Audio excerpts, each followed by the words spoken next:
ले मशाले चल पड़े हैं लोग मेरे गांव के, अब अंधेरा जीत लेंगे लोग मेरे गांव के। ले मशाले चल पड़े हैं, मशाले चल पड़े हैं लोग मेरे गांव के, अब अंधेरा जीत लेंगे लोग मेरे गांव के, अब अंधेरा जीत लेंगे लोग मेरे गांव के।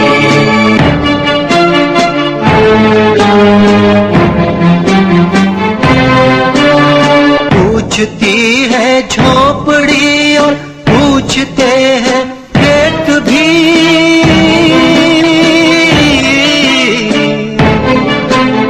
पूछती है झोपड़ी और पूछते हैं खेत भी, कब तलक लुटते रहेंगे लोग मेरे गाँव के।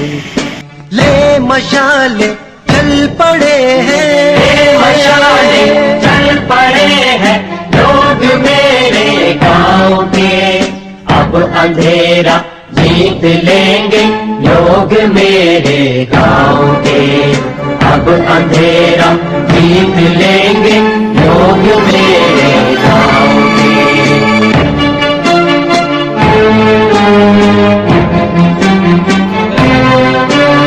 बिन लड़े कुछ भी यहाँ मिलता नहीं ये जान कर,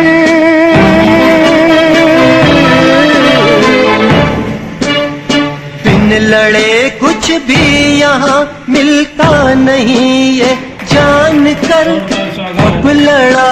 उसे बोलना चाहता हूँ कि पहले तो सबसे पहले तो जमाने को सुधारने से पहले अपना आप को सुधारिए, अपने आप को कम से कम माने की जो कमियां हैं उसमें मेंशन कीजिए।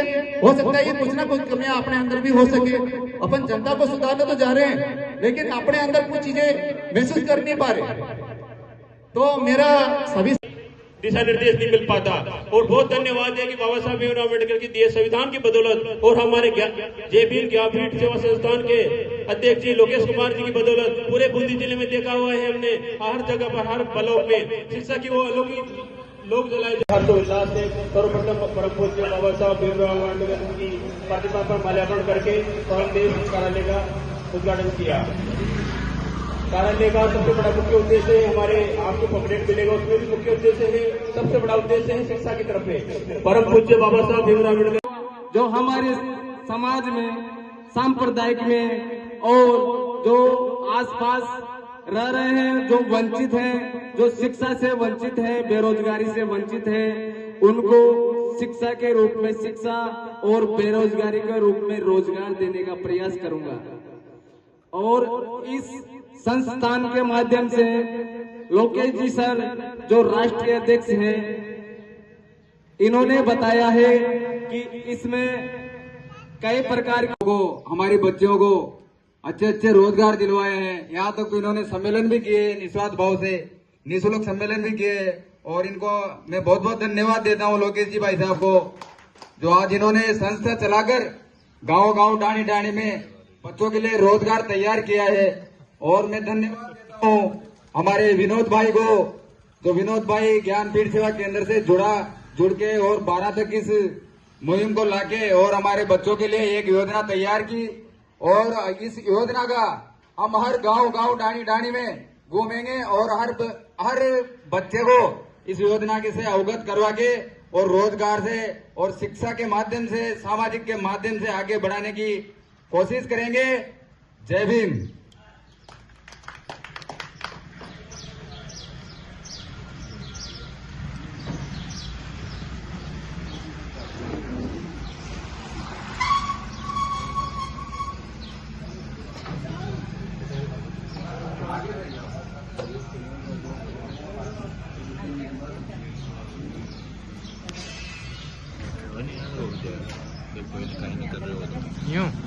जय भीम ज्ञानपीठ सेवा संस्थान जी का जो इन्होंने ये संस्था जो इन्होंने शुरुआत बूंदी जिले से करी और आज राज्य लेवल पे राष्ट्रीय लेवल पे इस संस्था का इन्होंने दमखम से अपने इस सिस्टम को आगे बढ़ाने का काम किया। और जो सिस्टम एक सबसे बड़ी इसमें जो अच्छी बात है वो है जो हमारे विश्व रत्न बाबा साहब अम्बेडकर जी के नाम से जो ये संस्था चल रही है, मैं इनको दिल से धन्यवाद देना चाहता हूँ, क्योंकि पूरे बहुजनों में बहुत से सिस्टम चल रहे हैं, पर ये मात्र ऐसी संस्था है जो हमारे लोकेलिटी सर में इस, हालांकि मेरे वाणी को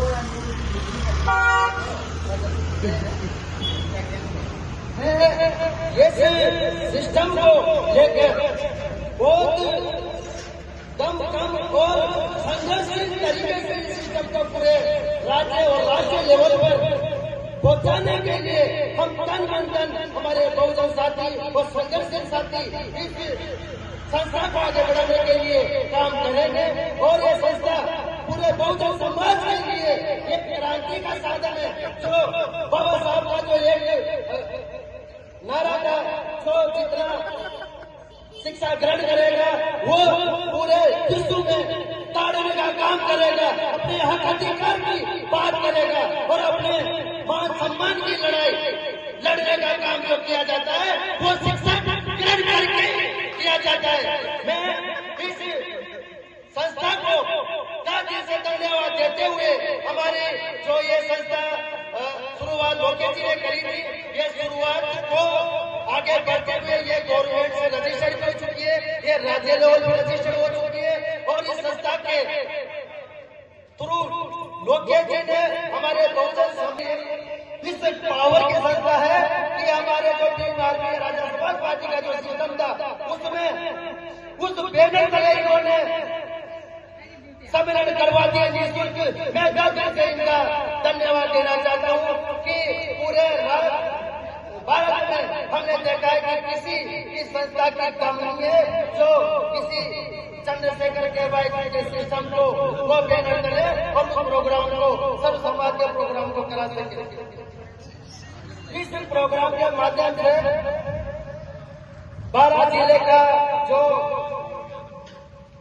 जय भीम ज्ञान सेवा संस्थान जो यहाँ पर 12 जिले में आगाज हुआ है, इस आगाज को बढ़ाते हुए हमारे विनोद जी सर का बहुत बहुत धन्यवाद। उन्होंने यहाँ की बागडोर संभाली और इस बागडोर को संभालते हुए पूरे 12 जिले में इसको सही तरीके से रिक्रूट करते हुए और अपने बहुजन साथियों को मान सम्मान और उनकी पढ़ाई लिखाई और उनको जो रोजगार का साधन अपने ग्रामीण क्षेत्रों में लोगों को बतानी होता है, अपने बच्चों को बतानी होता है कि किस संस्था में किस तरीके से अप्लाई किया जाता है, कैसे नौकरी लगने का मौका मिलता है। अपने बहुजन साथी कुछ सीधे साथी होते हैं बहुत तरह की एक बच्ची हमें भी जॉब दे दीजिए, हम भी आपके संस्था से जुड़ना चाहते हैं, हमें क्या करना रहेगा, आपका ऑफिस तो बहुत दूर है।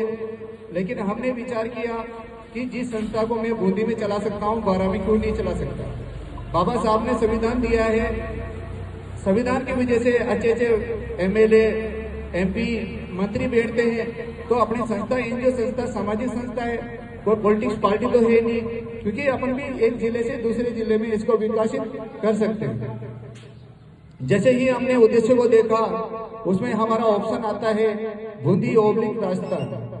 हमने देखा कि इसको पूरे राजस्थान में अपना प्रचार प्रसारित कर सकते हैं और हर जिले में अपना अपना एक पदाधिकारी अपना DO यहाँ से बिठा सकते हैं। और इसी पदाधिकारी के माध्यम से हमारी संस्था का मेन लक्ष्य रहेगा बेरोजगारों को रोजगार देना। और जो जितनी भी माता बहनें घर पे बैठी है प्रेजेंट टाइम पे, उनको पता नहीं है रोजगार किस तरह से मिलता है, वो भी हम बताएंगे, उनका प्रशिक्षण भी दिलाएंगे। इसके बाद में जो बेरोजगार है, युवा साथी है, अभी बेरोजगार घूम रहे हैं, उनके पास शिक्षा नहीं है, शिक्षा क्षेत्र में वो कमजोर है, किस तरह से वो आगे बढ़े, इसके लिए भी हमारी संस्था उनके लिए हेल्प करेगी। और इसी के साथ में हमारी जय भीम ज्ञानपीठ सेवा संस्था को अब तक 7 साल हो चुका है और अब तक बूंदी में कम से कम 2 निःशुल्क सर्व जातीय सम्मेलन हम करा चुके हैं, जिसमें पहला सम्मेलन 7 मई 2019 को हमने प्रथम सम्मेलन कराया एकताड़ी जोड़ों को 100 रुपए की मात्र रसीद कटी थी। उसमें हमने 100 रुपए में ही प्रथम जो हमारा सम्मेलन था निःशुल्क सर्व जातीय सम्मेलन इकताड़ी जोड़ों को हमने निःशुल्क करवाया, उनको खाना वाना खिलाया, अच्छा फेरे की सारी व्यवस्था करी। 1 नंबर हमारा राजस्थान से पहला सम्मेलन बैठा। इसके बाद में दूसरी बार हमारा सम्मेलन हुआ। ऐसे करके हमारे 6 या 7 सम्मेलन हो चुका है। दूसरी बार आज दिन तक देखिए कि जो पैसे लेते हैं लोग सम्मेलन के नाम से व्यवस्था बिगाड़ देते हैं। अपने लोग ही जाते हैं खाना खाने के लिए, अपने परिवार के व्यक्ति भी होते हैं, जोड़े भी होते हैं, उन्हें भिजवा देते हैं उनको। लेकिन समिति वाले क्या करते हैं, पैसे बचाने के चक्कर में जनता को भूखा मार देते हैं, पैसे बचाने के चक्कर में। फिर हमने सोचा, मैंने कहा ठीक है भैया, हम भी सम्मेलन करा के देखते हैं। देखा जाए तो सम्मेलन वो होता है सामाजिक सेवा करने वाला, अपनी जेब से कुछ धन लगा के जनता की सेवा करना ही वही अच्छी सेवा होती है, उसी चीज को मानते हैं। दूसरी बार जब सम्मेलन कराने लगे तो कन्याओं के पैसे में से क्यों पैसे बचा रहे हो, ये तो आपका बिजनेस हो गया। गवर्नमेंट की तरफ से शायद एक तो क्या है कि हमने 100 रुपए में शादी भी करवा दी, उनको 15-15 हजार सहायता राशि भी दिला दी साथ। तो अच्छा हमारा सम्मेलन रहा। और इसमें सबसे ज्यादा हमने देखी 6-7 साल में जो भी हमने कार्यक्रम कराया उसका है सबसे मेन टॉपिक है मैनेजमेंट सही होना चाहिए। समिति का आपका जैसे पदाधिकारी जो होता है, आयोजकर्ता होता है, उनका मैनेजमेंट अच्छा होना चाहिए, तभी वो सक्सेसफुली हो सकता है। इसके बाद में हमने 2025 में करवाया 2 सम्मेलन करवाया, जिसमें हमने भीम आर्मी भारतीय एकता मिशन को पूरा आयोजकर्ता के रूप में कोटा, बूंदी, बारा, जालवाड़ की हमारी पूरी टीम गई हुई थी। दूसरे बाद में हमने 30 अप्रैल को भी करवाया। इसमें हमने पूरा राजस्थान के आजाद समाज पार्टी को बुलाया, क्योंकि हम कांग्रेस बीजेपी वाले को नहीं बुलाते। बाबा साहब की जो समिति है, हम बाबा साहब की समिति में सिर्फ हमारे बाबा साहब के जो मिशन चला रहे हैं उन्हीं को ही हम अलाउ करते हैं।